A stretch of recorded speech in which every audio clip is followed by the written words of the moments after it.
প্রচণ্ড তুফান শুধু বাংলাদেশের সিনেমা জগতে নয়, সারা বিশ্বের সিনেমা জগৎকে আসলে তোলপাড় করবে চাই। আমি বিশ্বাস করি যে তুফান আমাদের সেই সাংস্কৃতিক বিপ্লবটাকেও সামনের দিকে এগিয়ে নিয়ে যাবে। তুফানটা সেই জায়গাটাতে আরেকটা বড় ধাক্কা দেবে।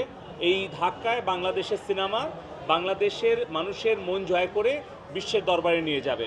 ঈদের আনন্দের একটা কিন্তু বড় অংশ থাকে যে ঈদের সময়ে যেই সিনেমাগুলো মুক্তি পায় সেগুলো দেখার একটা আগ্রহ থাকে। আমি শাকিব খানের ভক্ত হিসেবে প্রত্যেকটা ঈদে যখন তার কোনো সিনেমা মুক্তি পায় আমিও আসলে খুব উদ্গ্রীব হয়ে থাকি, অপেক্ষায় থাকি সেই সিনেমাটা দেখার জন্য। তো ঈদের আনন্দটাকে আরও আসলে একটা নতুন মাত্রা যুক্ত করেছে এবারের ঈদুল আজহা উপলক্ষে যেই সিনেমাটা মুক্তি পাচ্ছে তুফান। সো এরকম 4-5 জন মেধাবী আর্টিস্ট যখন একটা সিনেমায় একসাথে কাজ করেছে, আমি মনে করি একটা দুর্দান্ত একটা প্রচণ্ড তুফান শুধু বাংলাদেশের সিনেমা জগতে নয়, সারা বিশ্বের সিনেমা জগৎকে আসলে তোলপাড় করবে। তুফানের যে দুটো গান আমি শুনেছি, দেখেছি ইউটিউবে, আজকেও আসার সময় শুনতে শুনতে আসছিলাম, সবাই কিন্তু এই টিউনকে, এই যে যে স্টাইলে শাকিব খান আবির্ভূত হয়েছে, যেটুকু আমরা সিনেমার ট্রেলার দেখেছি বা যে দুটো গান দেখেছি, অ্যাকশানগুলো দেখেছি, এমনি ব্যক্তিগতভাবে আমি খুব অ্যাকশান মুভির ফ্যান এবং আমি মিউজিক লাভার।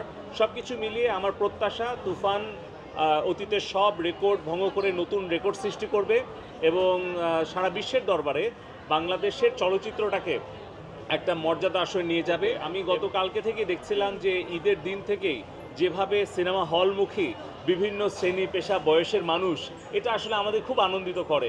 কারণ আমরা চাই যে বাংলাদেশের যেই ট্যালেন্টেড আর্টিস্টরা আছে, পরিচালক, নায়ক, নায়িকা, গায়ক, গায়িকা, মিউজিশিয়ান এবং ক্যামেরা পার্সন, ক্যামেরার পেছনে সব কিছু মিলিয়ে আমাদের যে মেধা, এটা আসলে বিশ্বের দরবারে তুলে ধরার মতো মেধা আছে, সুযোগটা দরকার।